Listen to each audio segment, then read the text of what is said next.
dalam program studi Hukum Tata Negara kelompok 2 semester 5.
Yaitu autos atau sendiri dan nomos hukum atau aturan. Menurut wayang yang dikutip, Syafruddin mengatakan bahwa otonomi daerah adalah kebebasan untuk memelihara dan menjalankan kepentingan khusus daerah dengan keuangan sendiri, menentukan hukum sendiri dan pemerintah sendiri. Sedangkan Syafruddin sendiri berpendapat bahwa istilah otonomi mempunyai makna kebebasan atau kemandirian, tetapi bukan kemerdekaan. Otonomi daerah menurut Undang-Undang Republik Indonesia Nomor 5 Tahun 1974 adalah hak, wewenang dan kewajiban daerah untuk mengatur dan mengurus rumah tangganya sendiri sesuai dengan peraturan perundang-undangan yang berlaku. Sedangkan menurut Undang-Undang Republik Indonesia Nomor 22 Tahun 1999, otonomi daerah adalah kewenangan daerah otonomi untuk mengatur dan mengurus kepentingan masyarakat setempat menurut prakarsa sendiri berdasarkan aspirasi masyarakat sesuai dengan peraturan perundang-undangan Nomor 32 Tahun 2004 dan Nomor 23 Tahun 2014 tentang pemerintah daerah, mendefinisikan otonomi daerah sebagai wewenang dan kewajiban daerah.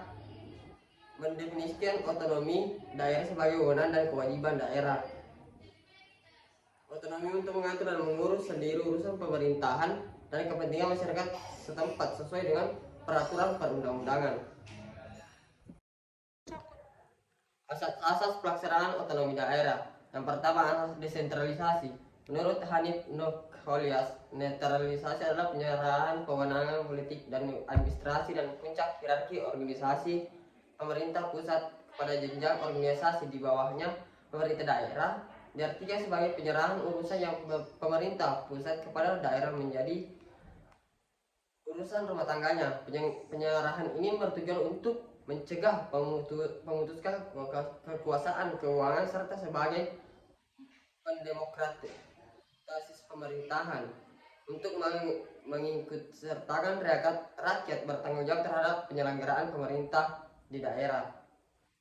Yang kedua, asas dekonsentrasi. Dekonsentrasi adalah pelimpahan wewenang dan pemerintah kepada daerah otonom sebagai wakil pemerintah dan atau perangkat pusat di daerah dalam kerangka negara kesatuan dan lembaga yang meliputkan kewenangan dapat memberikan perintah kepada pejabat yang telah dilimpahi kewenangan atau mengenai pengambilan atau pembuatan keputusan. Sebab terjadinya penyerahan wewenang dari pemerintah pusat kepada pejabat atau aparatnya untuk melaksanakan wewenang tertentu dilakukan dalam rangka penyelenggaraannya urusan pemerintah pusat daerah, sebab pejabat atau aparatnya merupakan wakil pemerintah pusat di daerah yang bersangkutan. Yang ketiga, asas tugas pembantuan. Tugas pembantuan adalah keikutsertaan pemerintah daerah untuk melaksanakan urusan pemerintah yang kewenangannya lebih luas dan lebih tinggi di daerah tersebut. Tugas pembantuan adalah salah satu wujud dekonsentrasi, akan tetapi pemerintah tidak membentuk badan sendiri untuk itu yang tersusun secara vertikal. Prinsip-prinsip otonomi daerah. Untuk mencapai tujuan otonomi daerah, maka diperlukan prinsip-prinsip daerah pemerintah otonomi daerah, antara lain pelaksanaan otonomi harus didasarkan pada otonomi seluas-luasnya, nyata dan bertanggung jawab. Penjelasan Undang-Undang Nomor 32 2004 mengenai prinsip otonomi yang seluas-luasnya, nyata yang bertanggung jawab, yaitu yang pertama, otonomi seluas-luasnya berarti daerah diberikan kewenangan mengurus pemerintah di luar yang menjadi urusan pemerintah yang ditetapkan dalam undang-undang ini. Memiliki kewenangan pembuat kebijakan daerah untuk memberi pelayanan, peningkatan peran serta prakarsa dan pemberdayaan masyarakat yang bertujuan pada peningkatan kesejahteraan rakyat. Yang kedua, nyata berarti bahwa untuk mengenai urusan pemerintah dilaksanakan berdasarkan tugas, wewenang dan kewajiban yang senyata-nyatanya. Yang ketiga, otonomi yang bertanggung jawab adalah otonomi yang dalam penyelenggaraannya harus benar-benar sejalan dengan tujuan dan maksud pemberian otonomi yang pada dasarnya untuk memberdayakan dan daerah, termasuk meningkatkan kesejahteraan rakyat yang merupakan bagian untuk dan tujuan sosial nasional. Selanjutnya saya akan menjelaskan otonomi daerah dalam Undang-Undang Nomor 1 Tahun 1945. Otonomi bagi daerah baru dirintis dengan keluarnya Undang-Undang Nomor 1 Tahun 1945 tentang kedudukan Komite Nasional Daerah. Undang-Undang Nomor 1 Tahun 1945 menyebutkan setidaknya ada 3 jenis daerah yang memiliki otonomi, yaitu Presidenan, Kota Otonom, dan Kabupaten, serta lain-lain daerah yang dianggap perlu kecuali daerah Surakarta dan Yogyakarta. Pemberian otonomi ini dilakukan dengan membentuk Komite Nasional Daerah sebagai badan perwakilan rakyat daerah. Sebagai penyelenggaraan pemerintahan daerah adalah Komite Nasional Daerah bersama-sama dengan dipimpin oleh kepala daerah. Untuk pemerintahan sehari-hari dibentuk badan eksekutif dari dan oleh Komite Nasional Daerah dan dipimpin oleh kepala daerah. Mengingat situasi dan kondisi pada masa itu tidak semudah daerah dapat membentuk dan melaksanakan pemerintahan daerah. Daerah-daerah Maluku termasuk dalamnya Papua, Nusa Tenggara, Sulawesi, serta Kalimantan bahkan harus dihapuskan dari wilayah Indonesia sesuai dengan isi perjanjian Linggadjati. Begitu pula dengan daerah-daerah Sumatera Timur, Riau, Bangka Belitung, Sumatera Selatan bagian timur, Jawa Barat, Jawa Tengah bagian barat, Jawa Timur bagian timur, dan Madura juga harus dilepaskan dengan perjanjian Renville. Selanjutnya, otonomi daerah dalam Undang-Undang Nomor 22 Tahun 1948. Undang-Undang Pokok Nomor 22 Tahun 1948 ini tentang pemerintahan daerah, dan undang-undang ini adalah undang-undang pertama kalinya yang mengatur susunan dan kedudukan pemerintahan daerah di Indonesia. Secara umum, Indonesia memiliki 2 jenis daerah berotonomi, yaitu daerah otonomi biasa dan daerah otonomi khusus yang disebut dengan daerah istimewa. Daerah otonomi khusus yang diberi nomenklatur daerah istimewa adalah daerah kerajaan atau kesultanan dengan kedudukan swapraja yang telah ada sebelum Indonesia merdeka dan masih dikuasai oleh dinasti pemerintahannya. Setelah pembentukan Republik ketiga pada 15 Agustus tahun 1950, undang-undang ini berlaku untuk daerah seluruh Sumatera, seluruh Jawa, dan seluruh Kalimantan. Sedangkan pada daerah-daerah di bekas wilayah Nusa Tenggara Indonesia Timur, yaitu wilayah Sulawesi, wilayah Nusa Tenggara, dan wilayah Maluku, masih berlaku Undang-Undang NIT Nomor 44 Tahun 1950. Dan Undang-Undang Nomor 22 Tahun 1948 disusun berdasarkan pada Konstitusi Republik Indonesia, yakni pada pasal 18 ayat 3. Pada mulanya, undang-undang ini mengatur pokok-pokok pemerintahan daerah di wilayah Indonesia yang tersisa, yaitu wilayah Indonesia meliputi Aceh, Sumatera Utara bagian barat, Sumatera Barat, Riau, Jambi, Sumatera Selatan bagian utara dan barat, Bengkulu, dan Lampung. Wilayah Jawa meliputi Banten, Jawa Tengah bagian timur, Yogyakarta, dan Jawa Timur bagian barat, daerah Mataram. Selanjutnya saya akan menjelaskan otonomi daerah dalam Undang-Undang Nomor 1 Tahun 1957. Berakhirnya bentuk negara serikat atau Republik Indonesia Serikat Indonesia yang ditandai dengan kembali menjadi negara kesatuan pada 17 Agustus 1950, maka Konstitusi RIS 1949 diganti dengan Undang-Undang Dasar sementara. 1950. Berdasarkan Undang-Undang 1950 diundangkan dengan Undang-Undang Nomor 1 Tahun 1957 tentang pokok-pokok pemerintahan daerah yang dengan sendirinya menggantikan Undang-Undang Nomor 22 Tahun 1948. Menurut Pasal 2 Undang-Undang Nomor 1 Tahun 1957 Ayat 1, wilayah Republik Indonesia dibagi dalam daerah besar dan kecil yang berhak mengurus rumah tangganya sendiri dan yang merupakan sebanyak-banyaknya 3 tingkat derajatnya dari atas ke bawah adalah sebagai berikut. Yang pertama, daerah tingkat ke-1 termasuk Kota Praja Jakarta Raya, dan yang kedua, daerah tingkat kedua termasuk Kota Praja, dan yang ketiga, daerah tingkat ketiga. Ayat 2, daerah Swaparaja menurut pentingnya dan perkembangan masyarakat dewasa ini dapat ditetapkan sebagai daerah istimewa tingkat ke-1, 2, atau 3 dan daerah swantara tingkat ke-1, 2, atau 3 yang berhak mengurus rumah tangganya sendiri. Sementara itu, dalam penjelasan Undang-Undang Nomor 1 Tahun 1957 disebutkan bahwa secara umum menyatakan bahwa pemerintah dalam membentuk daerah tingkat ketiga mengupayakan agar dapat disesuaikan dengan kesatuan-kesatuan masyarakat hukum yang sudah ada dan hidup, dimaksudkan agar Indonesia hal tersebut dimaksudkan agar daerah otonom yang akan dibentuk dapat bermanfaat bagi masyarakat karena sudah mempunyai faktor pengikat di dalam kesatuannya dan tidak dibuat-buat semata. Dengan demikian, Undang-Undang Nomor 1 Tahun 1957 memiliki kesamaan dengan Undang-Undang Nomor 22 Tahun 1948 yang juga mengarahkan agar desa dijadikan daerah tingkat ketiga sebagai daerah otonom, bukan sebagai kesatuan masyarakat hukum adat yang diakui negara. Perbedaannya, pembentukan daerah otonom tingkat ketiga berdasarkan Undang-Undang Nomor 1 Tahun 1957 harus tetap memperhatikan keberadaan kesatuan masyarakat hukum yang sudah ada dan masih terpelihara. Selanjutnya, penetapan Presiden Nomor 6 Tahun 1959. Pada pasal 1, penetapan Presiden Nomor 6 Tahun 1959 mengatur bahwa pemerintah daerah terdiri dari kepala daerah dan Dewan Perwakilan Rakyat Daerah. Selanjutnya, pada pasal 4 ayat 2, kepala daerah diangkat di antara calon-calon yang diajukan oleh Dewan Perwakilan Rakyat Daerah yang bersangkutan. Kemudian, pada pasal 4 ayat 1 mengatur kepala daerah tingkat 1 diangkat dan diberhentikan oleh Presiden, dan untuk kepala daerah tingkat 2 diangkat dan diberhentikan oleh Menteri Dalam Negeri. Tetapi dalam ayat 3 diatur bahwa Presiden dan Menteri Dalam Negeri diperbolehkan untuk menetapkan pengangkatan kepala daerah tingkat 1 dan 2 di luar calon yang diajukan oleh Dewan Perwakilan Rakyat Daerah.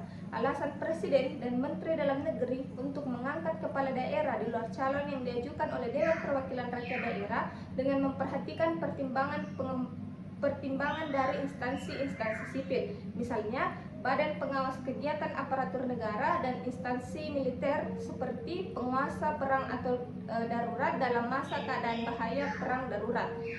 Pengakuan terhadap otonomi daerah harus diakui sepanjang mekanisme pemilihan dan pengusulan calon yang dilakukan oleh Dewan Perwakilan Rakyat Daerah dilakukan secara demokratis, karena suara Dewan Perwakilan Rakyat Daerah adalah juga suara rakyat. Lain halnya jika mekanisme pemilihan dan pengusulan calon kepala daerah yang dilakukan Dewan Perwakilan Rakyat Daerah tersebut terdapat kecurangan dan tidak demokratis, maka Presiden dimungkinkan untuk mengangkat kepala daerah di luar calon yang diajukan oleh Dewan Perwakilan Rakyat Daerah tersebut. Disinilah letak titik taut kewenangan Presiden sebagai pemegang kekuasaan. Selanjutnya saya akan menjelaskan pada pasal 5 Undang-Undang Nomor 18 Tahun 1965 mengatur bahwa pemerintah daerah terdiri dari kepala daerah dan Dewan Perwakilan Daerah. Kepala daerah melaksanakan politik pemerintah dan bertanggung jawab kepada Presiden melalui Menteri Dalam Negeri menurut hierarki yang ada. Dalam menjalankan pemerintahan sehari-hari, kepala daerah dibantu oleh wakil kepala daerah dan badan pemerintah harian. Pada pasal 8 Undang-Undang Nomor 18 Tahun 1965 mengatur bahwa pimpinan Dewan Perwakilan Rakyat Daerah dalam menjalankan tugasnya mempertanggungjawabkan kepada kepala daerah. Pasal 11 mengatur bahwa kepala daerah ditingkat dan diberhentinya Undang-Undang Nomor 5 Tahun 1945 Dalam undang-undang ini, asas desentralisasi dilakukan bersamaan dengan asas dekonsentrasi dan melalui penyerahan urusan secara bertahap sesuai dengan kemampuan kewenangan daerah otonom terbatas dan selanjutnya, Undang-Undang Nomor 5 Tahun 1974. Dalam undang-undang ini, asas desentralisasi dilaksanakan bersamaan dengan asas dekonsentrasi dan menue melalui penyerahan urusan secara bertahap sesuai dengan kemampuan atau kewenangan daerah otonom terbatas dan semuanya tergantung kebijakan pemerintah pusat yang bersifat seragam. Dalam mengelola sumber daya alam, sepenuhnya menjadi wewenang pemerintah pusat. Tidak ada kewenangan yang diberikan kepada pemerintah daerah, termasuk rekrutin pejabat politik, proses legislasi daerah melalui izin dan petunjuk pemerintah pusat. Yang memegang kepemimpinan dalam pemerintahan daerah adalah kepala daerah dan DPRD. Kedudukan gubernur sebagai kepala daerah merupakan kepala pemerintahan sekaligus kepala wilayah bertanggung jawab kepada presiden melalui Menteri Dalam Negeri, sedangkan kedudukan DPRD sebagai unsur pemerintahan dewan dan juga berfungsi sebagai wakil rakyat. Maka kedudukan gubernur sebagai kepala dewan sangat dominan. Undang-undang ini mengenai adanya perangkat dekonsentrasi di daerah tingkat 1 dan tingkat 2, di mana kewenangan kabupaten dan kota bersifat residual dan tidak mengenai adanya otonomi desa. Baik, selanjutnya saya akan menjelaskan terkait dengan otonomi daerah dalam Undang-Undang Nomor 22 Tahun 1999. Pada undang-undang ini, asas desentralisasi dilaksanakan di kabupaten dan kota, sedangkan desentralisasi dilaksanakan bersama-sama di provinsi dalam kedudukannya sebagai daerah otonomi terbatas sekaligus wilayah administrasi. Desentralisasi ditetapkan bersamaan penetapan status daerah otonomi atau melekat. Kewenangan daerah otonomi utuh dan bulat, bersifat mandiri dan bervariasi sesuai aspirasi masyarakat lokal sumber daya alam di daerahnya masing-masing. Pemerintahan daerah adalah kepala daerah beserta perangkat daerah otonom sebagai badan eksekutif daerah, sedangkan DPRD sebagai badan legislatif daerah, termasuk menjalankan pemilihan kepada daerah menjadi kewenangan DPRD. Maka kedudukan DPRD pada saat itu sangat kuat. Kepala daerah dalam menjalankan tugasnya bertanggung jawab kepada DPRD dan wajib menyampaikan pertanggungjawaban kepada DPRD setiap tahun anggaran. Apabila pertanggungjawaban kepala daerah ditolak yang kedua kalinya, maka DPRD sewaktu-waktu dapat mengusulkan pemberhentiannya kepada Presiden Republik Indonesia. Selanjutnya adalah Undang-Undang Nomor 32 Tahun 2004. Dalam undang-undang ini, asas desentralisasi dilaksanakan di provinsi dan kabupaten atau kota, sedangkan dekonsentrasi hanya dilaksanakan di provinsi. Pada periode ini, hampir mirip seperti Undang-Undang Nomor 5 Tahun 1974, yaitu menempatkan DPRD sebagai bagian pemerintahan daerah bersama-sama kepala daerah menjalankan pemerintahan daerah atau DPRD merupakan bagian dari pemerintahan daerah. Kepala daerah tidak lagi bertanggung jawab kepada DPRD tetapi bertanggung jawab kepada Presiden melalui Menteri Dalam Negeri. Undang-undang ini sudah mengatur tentang pemilihan kepala daerah langsung oleh rakyat sehingga demokrasi ada pada rakyat dan agak istimewanya adalah mengenal adanya otonomi desa. Undang-Undang Nomor 23 Tahun 2014. Nah, apa saja yang menjadi asas penyelenggaraan pemerintah daerah? Yaitu asas dan prinsip pemerintah daerah menggunakan asas desentralisasi, dekonsentrasi, dan tugas pembantuan. Penyelenggaraan asas desentralisasi secara utuh dan bulat yang dilaksanakan di daerah kabupaten dan kota. Asas tugas pembantuan yang dapat dilaksanakan di daerah provinsi, kabupaten, kota, dan desa. Kemudian Undang-Undang Nomor 9 Tahun 2015 tentang perubahan kedua atas Undang-Undang Nomor 23 Tahun 2014 tentang pemerintah daerah. Pengertian otonomi daerah berdasarkan Undang-Undang Nomor 9 Tahun 2015. Undang-Undang Nomor 23 tentang pemerintah daerah adalah hak wewenang kewajiban daerah otonom untuk mengatur serta mengurus sendiri urusan pemerintahan dan kepentingan masyarakat. setempat sesuai dengan peraturan perundang-undangan. Dengan demikian, otonomi daerah dapat dipahami sebagai wewenang atau kekuasaan pada suatu wilayah atau daerah yang mengatur sendiri urusannya. Pengertian lebih luas dapat dipahami sebagai wewenang atau kekuasaan pada suatu wilayah atau untuk kepentingan wilayah atau daerah masyarakat itu sendiri, mulai dari ekonomi, politik, pengaturan perimbangan keuangan, termasuk pengaturan sosial, budaya, dan ideologi yang sesuai dengan tradisi adat istiadat daerah lingkungannya.